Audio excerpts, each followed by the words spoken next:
Right, biologists have identified various traits common to all living organisms that we know of. Although non-living things you're going to see, as shown here by this dryer ball, can exhibit some of these properties of life that I'm going to discuss, they must show all of these characteristics in order to be classified as living, as in this urchin right here.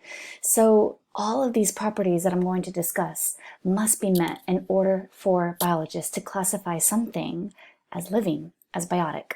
Let's go over them. First up is order or organization. Living things are highly organized, meaning that they have a specialized, coordinated structure to them. Really what's going on here, as I'm going to teach you later on in the course, is that these organisms are made up of cells. So the cell is a fundamental unit of life, and it helps start this organization. So first property, order. The next property is regulation. What I mean by regulation is mainly a term called homeostasis.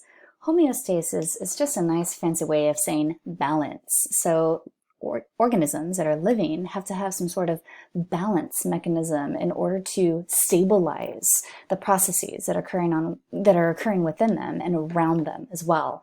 Living organisms regulate their internal temperature within a narrow range, just like this guy's doing right there, soaking up that sun in order to get that energy that his body needs for that temperature.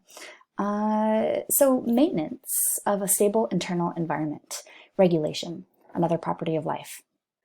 The next property of life is growth and development. Living organisms undergo regulated growth.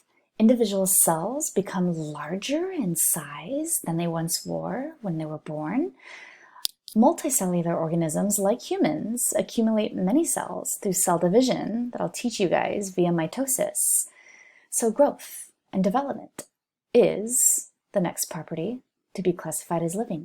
The next property of life is energy utilization, and what I mean by that is metabolism. So life depends on an enormous number of chemical reactions that are occurring within our cells, and these reactions make it possible for organisms, for living beings to do work, such as moving, catching prey, as this guy is doing right here. All this takes energy, and we take in that energy in different forms through life. Humans consume this energy. So basically growing, reproducing, maintaining the structures of our bodies, metabolism, or utilizing energy helps with these events. So the next property of life is response to the environment. Living organisms show irritability. What I mean by that is that they respond to stimuli or changes in their environment.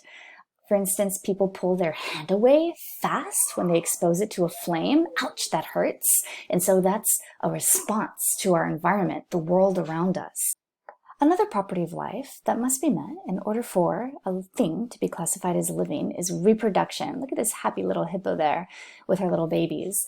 In reproduction, living organisms can reproduce themselves to create new organisms. It doesn't have to be sexual reproduction that I'm showing you here, and reproduction can also be asexual, involving a single parent. The point is that new organisms are formed from the parent. Evolution is the last criteria for something to be classified as living. Check out that guy right here and that nice camouflage that he's showing with his environment. Populations of living organisms can undergo evolution, and this takes a lot of time.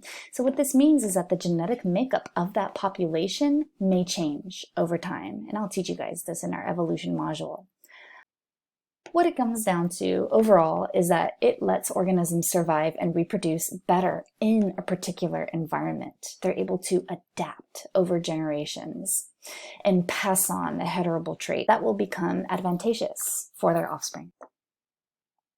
So these are the 7 properties of life. All 7 of them must be met in order to be classified as living.